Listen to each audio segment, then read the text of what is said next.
Om Swastiastu, Assalamualaikum warahmatullahi wabarakatuh.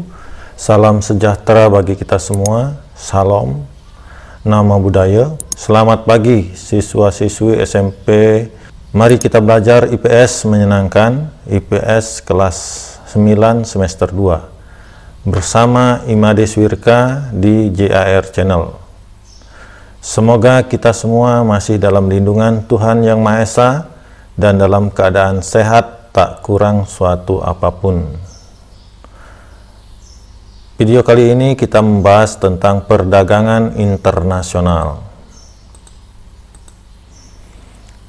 Tujuan pembelajaran: setelah mempelajari materi ini, kamu diharapkan mampu poin A. menjelaskan pengertian perdagangan internasional, B. menjelaskan faktor-faktor mempengaruhi perdagangan internasional, C. menjelaskan manfaat perdagangan internasional, D. menjelaskan hambatan perdagangan internasional.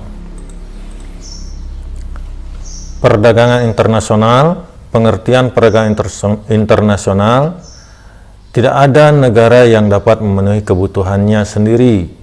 Barang yang dihasilkan oleh negara yang satu berbeda dengan barang yang dihasilkan oleh negara lain. Ketika negara menjual barang ke negara lain, maka disebut ekspor. Negara pelaku ekspor disebut eksportir. Ekspor dilakukan ketika negara tersebut kelebihan barang kebutuhan. Ketika negara kekurangan barang kebutuhan dan kebutuhan memerlukan barang dari negara lain, maka dilakukan impor. Negara pelaku impor disebut importir. Nah, jadi dapat kita simpulkan, perdagangan internasional ialah proses pertukaran barang atau jasa antara dua negara atau lebih dengan tujuan memperoleh keuntungan atau laba. Perdagangan dalam negeri dan perdagangan internasional. Nah, kita lihat tabel. Perdagangan dalam negeri, kegiatan dilakukan dalam wilayah suatu negara. Pembelian dan penjualan cenderung bertemu atau berinteraksi langsung. Sedangkan perdagangan internasional, kegiatan dilakukan dalam wilayah antar negara. Pembeli dan penjual cenderung tidak bertemu langsung. Perdagangan dalam negeri, mata uang yang digunakan sama. Perdagangan internasional, mata uang yang digunakan berbeda sehingga menggunakan devisa. Perdagangan dalam negeri tidak dikenakan biaya masuk, hanya retribusi. Perdagangan internasional dikenakan pajak atau biaya masuk. Perdagangan dalam negeri, biaya angkut lebih murah. Perdagangan internasional, biaya angkut lebih mahal. Perdagangan dalam negeri, kualitas barang bervariasi.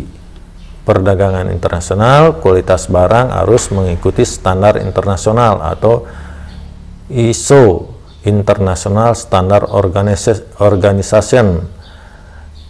Perdagangan dalam negeri, perundang-undangan sama atau hukum nasional. Sedangkan perdagangan internasional, peraturan perundang-undangan berbeda atau hukum internasional. Faktor yang mendorong perdagangan internasional: yang pertama, perbedaan sumber daya alam yang dimiliki oleh setiap negara.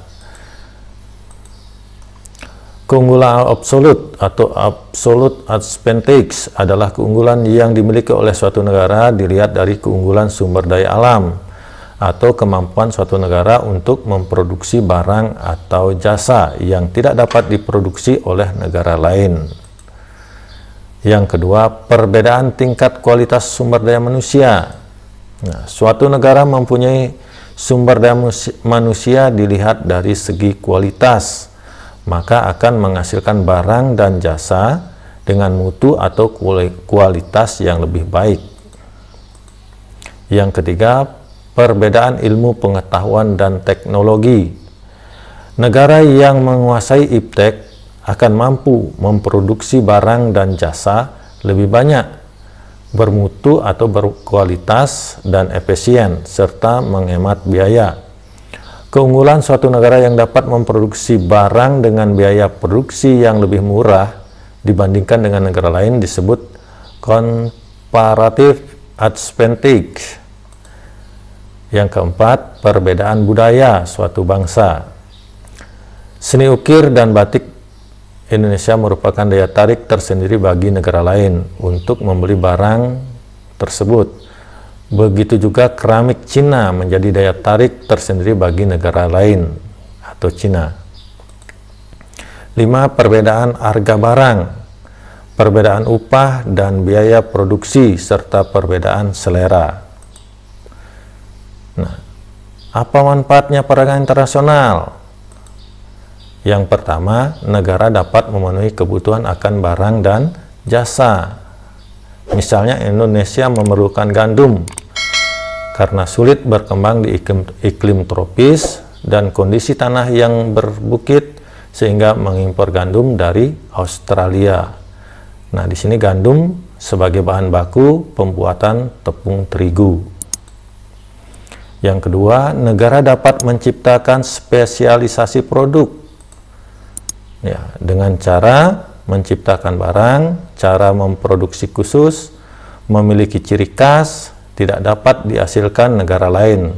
Contohnya, produk spesialisasi Jepang, yaitu Honda, Yamaha, Kawasaki, Toyota, dan lain-lain. Produk spesialisasi Jerman, yaitu BMW, Ford, dan lain-lain. Yang ketiga, penduduk mendapatkan barang secara mudah dan murah. Misalnya barang elektronik yang diimpor dari Tiongkok, yaitu misalnya HP, laptop, AC, dan lain-lain. Yang keempat, mendorong kegiatan produksi. Setiap negara berusaha memperluas pemasaran barang hasil produksinya supaya produksi dapat ditingkatkan dan permintaan terpenuhi. 5. Meningkatkan hubungan persahabatan antar negara. Terbukti adanya organisasi-organisasi internasional maupun regional. Salah satu contohnya WTO, World Trade Organization, tingkat Asia, yaitu AFTA, ASEAN Free Trade Area. 6. Dapat membuka kesempatan kerja. Kenaikan permintaan akan barang dan jasa membuat perusahaan meningkatkan kapasitas produksi dan menambah tenaga kerja. Misalnya, Tiongkok, negara pengekspor barang elektronik terbesar di dunia, sehingga membutuhkan tenaga kerja lebih banyak. 7. Pendapatan negara meningkat melalui perolehan devisa hasil ekspor. Devisa hasil ekspor yaitu alat tukar luar negeri yang berasal dari aktivitas ekspor. Penerimaan negara baik dalam dan luar negeri yaitu penerimaan negara berasal dari pajak perdagangan internasional yang berupa biaya masuk dan pajak ekspor. Biaya masuk yaitu pungutan atas barang-barang yang masuk ke suatu negara. 8. Mendorong kemajuan iptek. Karena masing-masing negara ingin meningkatkan kualitas dan kuantitas barang, contohnya Jepang berhasil memproduksi barang Honda dalam jumlah besar dengan biaya yang rendah dan mutu berkualitas baik.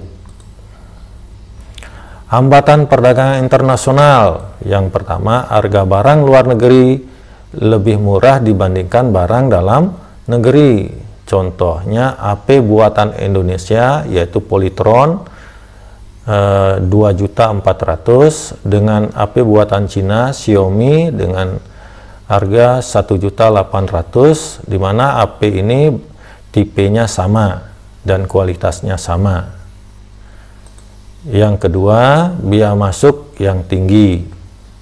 Biaya masuk yaitu pungutan yang dikenakan atas barang yang memasuki setiap daerah. Kebijakan ini bertujuan untuk meningkatkan devisa negara dan melindungi produk dalam negeri. Yang ketiga, pembatasan kuota. yaitu kebijakan yang membatasi jumlah ekspor dan impor barang dari suatu negara. Yang keempat, perbedaan kebijakan, peraturan setiap negara. Misalnya, setiap produk akan diteliti sebelum masuk ke suatu negara, atau Food and Drug Administration atau FDA sebagai badan pengawas obat dan makanan Amerika Serikat. Kalau dalam negeri Indonesia biasanya disebut dengan POM. Yang kelima, pertentangan politik dan peperangan. Contoh, negara Suriah, penghasil minyak bumi, karena terjadi pertentangan politik sehingga peperangan berlangsung hingga saat ini dan perdagangan internasional dihentikan. Yang keenam, politik dumping, yaitu kebijakan menjual barang di luar negeri lebih murah dibandingkan di dalam negeri. Tujuannya meningkatkan devisa negara. Contohnya, Jepang menetapkan harga produk mobil, motor, dan elektronik dengan harga mahal dalam negeri, namun sangat murah di luar negeri. Oke, demikian video pembelajaran kali ini. Semoga bermanfaat. Dan sebagai evaluasi, kalian kerjakan di buku tugas, kemudian kumpulkan kepada guru mata pelajaran IPS. Yang pertama, jelaskan pengertian perdagangan internasional. Yang kedua, jelaskan faktor-faktor yang mempengaruhi perdagangan internasional. Yang ketiga, jelaskan manfaat perdagangan internasional. Yang keempat, jelaskan hambatan perdagangan internasional. Demikian, terima kasih.